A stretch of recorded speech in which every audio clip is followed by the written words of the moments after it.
मेरा नाम है उदिशा और आज की क्लास में मैं आपको सिखाने वाली हूँ कुछ ऐसे फ्रेजेस जो कि आप यूज कर सकते हैं when you want to explain something.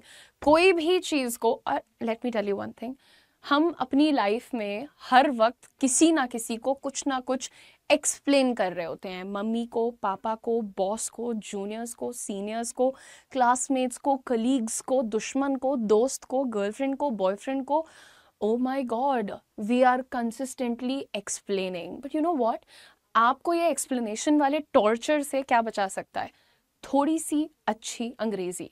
क्योंकि ज़्यादातर चांसेस ये होती हैं कि आप जिनको एक्सप्लेनेशन दे रहे हो मोस्ट ऑफ द टाइम्स वो अंग्रेजी वाले चंगुल में फंस जाते हैं। उन्हें लगता है ओ माय गॉड, इंग्लिश में बात कर रही है, कुछ तो गंभीर बोल रही होगी, तो क्यों नहीं यूटिलाइज करते हो इस चीट कोड को, जिसको अगर आप चीप कोड बोलोगे तो भी मुझे बुरा नहीं लगेगा, बट है तो है ब्रो, अब ऐसा होता है and we can totally utilise this for our own advantage, correct? तो बिना किसी डिले के सबसे पहले सेशन को कर दीजिएगा शेयर और आइए सीखते हैं कि कैसे इन फ्यूचर एक्सप्लेन भी करेंगे और साथ ही साथ फ्यूचर टू फ्यूचर एक्सप्लेनेशन के लिए बच भी जाएंगे। So without any delay this is our first phrase. Let me clarify that अगर कभी कोई कॉम्प्लिकेटेड सिचुएशन हो जाती है एंड यू फील लाइक सामने वाले को मेरी बात एकदम समझ नहीं आ रही है, तो वहां पर आप बोलना चाहते हैं कि लेट मी क्लैरिफाई दैट, अरे मुझे साफ साफ बताने दो, अरे मुझे क्लियर करने दो। एक वर्ड होता है क्लियर, CLEAR, इसका प्रोनाउंसिएशन होता है clear. The other word is clarity and clarify. इसमें क्लियरिफाई मत बोलिएगा और क्लियरिटी कुछ नहीं होता है, that is clarity and clarify. So let me clarify that means अरे इसकी सफाई देने दीजिए हमें, या यहाँ पे जो ये रायता फैला है इसको थोड़ा सा क्लियर करने दीजिए। So let me clarify that the project deadline is next Friday, not this Friday. तो ये जो कंफ्यूजन चल रही है कि प्रोजेक्ट की डेडलाइन ये वाला फ्राइडे है, वो ये वाला नहीं है, नेक्स्ट वाला फ्राइडे है। Now moving on to the next phrase that we can use is in other words, दूसरे शब्दों में। तो जैसे कभी कभी कुछ लोग बहुत स्ट्रॉन्ग वोकैबुलरी यूज कर लेते हैं, शब्दों का चयन करते हैं जो कभी कुछ कॉम्प्लिकेटेड हो सकते हैं और हमें समझ नहीं आया, तो हम उनको सिंप्लीफाइड वर्ड्स में बताना चाहते हैं क्योंकि हम एक्सप्लेन कर रहे हैं।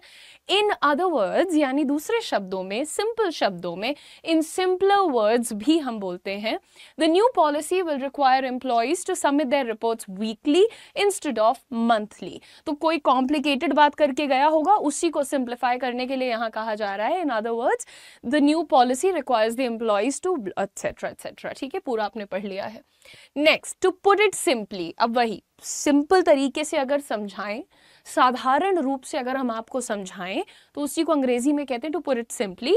Photosynthesis is how plants turn sunlight into energy. यहाँ पे देखो, फोटोसिंथेसिस की अगर तुम डेफिनेशन पढ़ते हो, और खासकर एक जब पढ़ाया जाता है, जब इसका इंट्रोडक्शन होता है क्लास में, तो हम छोटे होते हैं और चीजें हमें कॉम्प्लिकेटेड लगती हैं, समझ नहीं आती हैं, तो उसको सिंपल करके, तोड़ के समझाने के लिए टीचर्स कहते हैं टू पुट इट सिंपली, यानी सिंपल सी बात को समझ लो। Photosynthesis is how plants turn sunlight into energy. Sunlight को वो अपनी एनर्जी में कन्वर्ट करते हैं। Now what this means is, इसका क्या मतलब है, यानी इसका ये मतलब है बोलने के लिए बेसिकली हम कहते हैं इसका क्या मतलब है। व्हाट दिस मीन्स इज, जैसे अगर मैंने आपसे कहा कि मान लीजिए आप और मैं एक टीम में काम करते हैं और हमारे मैनेजर ने कहा कि अगले 2 हफ्ते मैं छुट्टी पे हूँ, तो काम का ध्यान रखना। व्हाट दिस मीन्स इज कि अब इन 2 हफ्तों में चाहे वो तुम्हारी गलती हो या ना हो, डांट तुम्हें ही पड़ेगी। ठीक है, खुद वो 2 हफ्ते की छुट्टी पे जा रहे हैं, बट अगर उन्हें ये बोला कि तुम ध्यान रखना, तो समझ के चलो कि डांट तो पड़नी चाहे तुम कितनी भी मेहनत कर ले जाओ।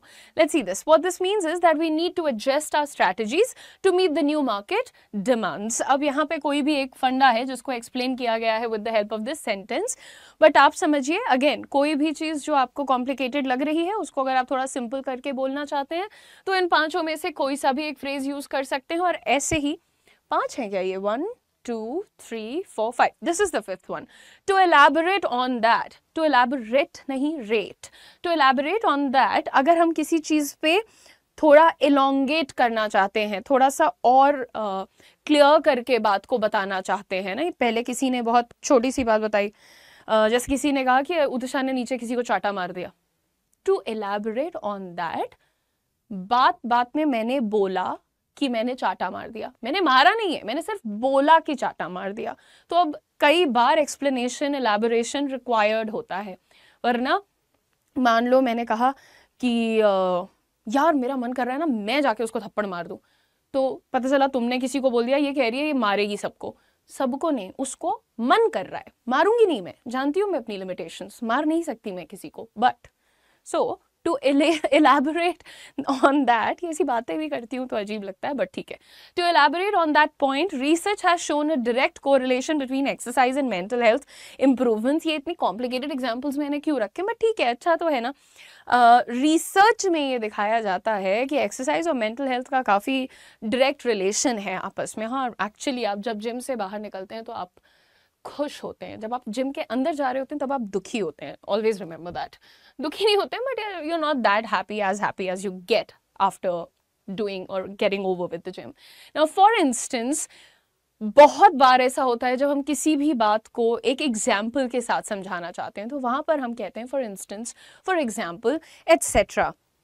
जैसे हम जनरली जब मैं अपने बॉस को बोलती हूँ कि सर बट संडे था, हाउ एम आई रिस्पॉन्सिबल कि चैनल पे कौन सा क्लास गया है कौन सा नहीं गया है, तो अगर वो मुझे समझाते तो कहते हो कि Udisha, so for instance next time अगर स्टूडेंट तुम्हारी क्लास में नहीं आएगा और वो बोलेगा तो मैम मैं क्या कर सकता हूँ कि आपकी क्लास में कौन आया कौन नहीं आया, तो तुम्हें कैसा लगेगा, अजीब लगेगा, राइट। तो अगर आप बच्चे को पढ़ा रहे हो तो आप संडे मंडे नहीं देखते हो, आप हर दिन पढ़ाते हो, because this is not school, this is YouTube, right. तो हम कई बार किसी एक चीज़ को, किसी एक लेसन को एक एग्जाम्पल के माध्यम से समझाना चाहते हैं, वहाँ पे we can use for instance. जब भी आप उदाहरण देना चाहते हैं तो use this phrase. Moving on to the next one, this can be understood as, इसको ऐसे समझा जा सकता है, इसको ऐसे समझा जा सकता है।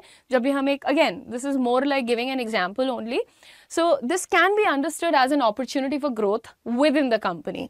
तो इसको तुम एक अवसर के रूप में देख सकते हो, this can be understood as an opportunity, this can be taken as an opportunity. Again example देने के लिए, एलैबोरेट करने के लिए, एक्सप्लेन करने के लिए ही we are using these phrases. The next one, essentially. जब भी हम किसी चीज के सार को, किसी चीज का ओवरऑल मैसेज क्या है या उस मैसेज का सबसे सिग्निफिकेंट पोर्शन कौन सा है, ये बताना चाहते हैं, we use the word essentially. The theory suggests that human behaviour is influenced by both genetics and environment. So बहुत बड़ा एक पेपर मान लो तुमने पढ़ा या एडिटोरियल तुमने पढ़ा और उसके अंदर से तुमने मोटा मोटा क्या समझा है वो तुम एसेंशियली की मदद से बता सकते हो। Essentially this channel is dedicated to language training and personality development training. So यहाँ मैं आपको बहुत सारी चीजें सिखाती हूँ, लेकिन मोटा मोटा आपको यहाँ पर मैं पर्सनली मैं क्या सिखाती हूँ, बाकी तो यहाँ पे बहुत सारे इंटरेस्टिंग कोर्सेज आप सीखते हैं। You need to understand that, you need to give attention to those classes also guys. यहाँ पे बहुत सारी इंटरेस्टिंग क्लासेस चैनल पे चलती है, क्लिक करो चैनल के नाम पे, बाकी क्लासेस भी देखो, अमेजिंग सेशंस हो रहे हैं, ब्रीफ सेशंस होते हैं। आप नहीं तो किसी और को ही सही ज़रूरत होती है तो उन लोगों को बता दीजिए कि भैया ये क्लास यहाँ होती है। To give you an example, okay, another simple phrase which you can use to give an explanation in form of an example. Let's see, to give you an example, last year sales increased by 20% due to our new marketing strategy. अगर मैं आपको एक example देना चाहती हूँ कि कैसे हमारे एक्शंस का डायरेक्ट इम्पैक्ट होता है रिजल्ट पे, तो उसके लिए मैं ये बताऊंगी कि हमने बस हल्का सा अपनी मार्केटिंग स्ट्रैटेजी को नया किया था या कुछ नया किया था उसमें, उसकी वजह से सेल जो है वो 20% बढ़ गई थी। Now the next one is, this is important because कई बार हम एक छोटी सी बात समझाते हैं कि आज के बाद जो भी बाहर जाएगा लौट के आने पे सबसे पहले हैंड वॉश करेगा। This is important because post Covid there have been a lot of infections and they have been carried usually by touch, so everybody has to be very clean and neat in terms of touch, right everybody? तो वही उसी हम क्यों कोई काम आपको बता रहे हैं या कोई एक्शन लेने को क्यों कह रहे हैं, that is important because it highlights the need for better communication between teams. तो जब भी कोई चीज़ आप बताते हो किसी को, आप ये भी समझाना चाहते हो उस इंसान को कि भाई ये ज़रूरी क्यों है, तो वो बताने के लिए आप यूज़ करिए this is important because etcetera. Now next देखते हैं, let's break that down into simpler parts. जब भी आप कोई बड़ी लंबी चौड़ी कहानी, आइडिया, पिच प्रेजेंट कर रहे हो, हमेशा समझो कि आप अपनी कहानी को जब छोटे छोटे हिस्सों में बांट के प्रेजेंट करते हो, it becomes clear, number one, becomes more comprehensible, यानी समझ ज़्यादा अच्छे से आता है। एंड जब आप छोटे छोटे हिस्सों पे काम करते हो ना, तो आप अपनी स्टोरी को इंटरेस्टिंग भी ज़्यादा बना पाते हो। अगर आप पूरी 2.5 घंटे तक एक कहानी सुनाते रहो, एक ही कहानी चल रही है 2.5 घंटे से, सोच के देखो कौन पूरे 2.5 घंटे एक कहानी सुनता रहेगा। नहीं, किताब पढ़ सकते हैं हम 2.5 घंटे, पर एक कहानी नहीं सुन सकते हैं। या तो मूवी दिखाओ तो विजुअल एड की ज़रूरत पड़ रही है ना। लेकिन अगर आप पिच कर रहे हो, कोई मीटिंग चल रही है, कोई प्रेजेंटेशन चल रहा है और आप उसको दिखाना चाहते हो, तो try to break it into simpler parts, छोटे छोटे छोटे छोटे हिस्सों में। इसीलिए टॉपिक वाइज किया जाता है जनरली इन कामों को। So let's break that down into simpler parts. जब भी आप किसी बड़े पीस ऑफ इंफॉर्मेशन को सिंपल करके प्रेजेंट करना चाहते हो, समझाना चाहते हो लोगों को, तो आप ऐसे बोलते हो। Let's break that down into simpler parts. The budget consists of personal costs, materials and overhead. Now, overhead नहीं head. Okay, तो आप किसी बड़ी चीज को डिवाइड कर रहे हो यहाँ पे। आपने कहा 3 मेन कैटेगरीज में ये बट रहा है और आपने उसको क्लियरली यहाँ पे with the help of this phrase बता दिया है। इन समरी, अगेन जैसे एसेंशियली हम बोलते हैं तो उसमें हम किसी चीज के सार को, एसेंस को बता रहे हैं। इन समरी हम बताते हैं कि देखो ओवरऑल कहानी ये है। तो बात वही है, सार टाइप्स हो जाता है, but it's just that summary और कंक्लूजन आपको एंड ऑफ समथिंग बताते हैं, सार बताते हैं। सार is the same, I think this is one word which is going to go with everything, ठीक है। Anyway, so in summary we have made significant progress but there is still work to be done. पूरी 2.5 घंटे की meeting होती है, उसमें बहुत सारी अच्छी चीजें भी डिस्कस होती हैं और कुछ बुरी चीजें भी डिस्कस होती हैं, और एंड में हम लोगों को थोड़ा सा चेयर अप करने के लिए कहा जाता है कि हाँ बढ़िया काम कर रहे हो बट और अच्छा कर सकते हो। तो ये वही है, in summary we have made significant progress but there is still work to be done. Now, a good way to think about this is like a marathon. It requires endurance and strategy over time. ये तो मैं हमेशा अपने students को कहती हूँ कि तुम लोग का जो ये कॉम्पिटेटिव एग्जाम है, this is not like a sprint और समथिंग, आप इसे फट भाग के खत्म नहीं कर दोगे। It's a marathon. बहुत सारी प्रैक्टिस, कंसिस्टेंसी, डिसिप्लिन और उसके बाद फाइनल परफॉर्मेंस, डाइट पे काम एंड स्ट्रैटेजी क्या है, कब धीरे भागना है, कब जल्दी भागना है, कहाँ पे तेज हो जाना है, कहाँ पे ब्रेक लेना है, etcetera etcetera. So a good way to think about this is a phrase which is used to show a comparison. जब आप जैसे कभी कभी कहते हैं कोई बात समझा रहे हैं आप, अभी वो इस मोमेंट में सामने वाले को उतनी अच्छी नहीं लग रही है, तो आप उसका कंपैरिजन आप बेसिकली एक एनालॉजी ड्रॉ करना चाहते हैं, कंपैरिजन दिखाना चाहते हैं कि यार इसको ऐसे समझो ना कि मूवी देखने जाते हो तो कैसे क्या करते हो, कुछ कुछ खाते भी रहते हो, कुछ पीते भी रहते हो, बातचीत करते रहते हो, फन करते रहते हो और 2.5 घंटे एंजॉय भी कर लेते हो, राइट। वैसे ही किसी भी चीज को जब समझाने के लिए आप उसकी तुलना किसी थोड़ी सी डिफरेंट और इंटरेस्टिंग चीज से करते हैं, तो वहां पर अ गुड वे, तो इसको थोड़ा और अच्छे से समझने के लिए ऐसे सोचो, right. A good way to think about this is, और फिर अपना कंपैरिजन रखो, start using these phrases. Boring English बोल के भी तुम्हें क्या हासिल होता है? I mean when you are talking and people are not listening to you, how do you feel? I am sure you don't feel good about it. Either you talk very nicely in your mother tongue or you don't talk at all. But then there are situations where you're expected to speak in English, and in that case what do? You act like this person who you are originally not. Maybe you're a very interesting person, a very fun person, you have great ideas, but जब मौका आता है तो वहाँ पे हम अपने आप को साइड कर लेते हैं, बातूनी से बंदे को पूरा क्रेडिट दे देते हैं जस्ट बिकॉज वो अंग्रेजी बोल लेता है, तो that's wrong, you know. Next, this can B demonstrated through, इसको दिखाया जा सकता है या इस कॉन्सेप्ट को आप देख सकते हैं या प्रेजेंट कर सकते हैं। सो यू से this can B demonstrated through various case studies that illustrate successful implementation. अब यहाँ पे जब भी तुम्हें कोई चीज़ तुमने एक्सप्लेन की है, अब तुम चाहते हो कि सामने वाला उसको विजुअलाइज करे, देखे उसको, तो कैसे बोलोगे? ऐसे बोलोगे। Use it in the last phrase which is pretty, I think the best one. कोई कहता है कि तुम घर लेट क्यों आए हो, तो मम्मी इसको ऐसे मत देखिए कि मैं घर लेट आया हूँ, किसी और का बच्चा सही सलामत घर पहुंचा के फिर मैं आया हूँ अपने घर, ऐसे देखिए। तो you know when people are trying to make you the villain, put yourself out there as a hero. Now see, if we look at it from a different angle, अगर आप इसको एक अलग नजरिए से देखेंगी, तो आपको मैं बहुत अच्छी बच्ची लगूंगी.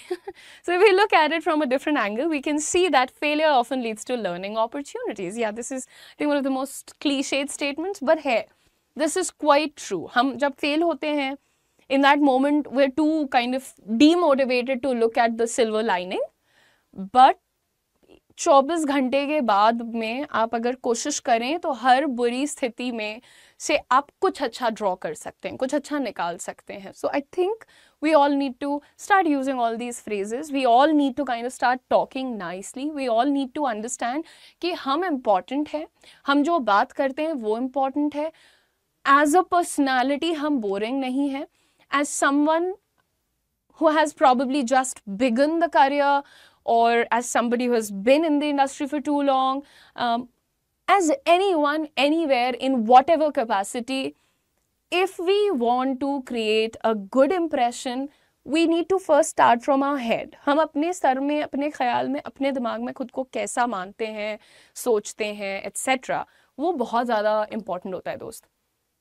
तो खुद को important समझो and act like you're important and work on your communication skills and work on your personality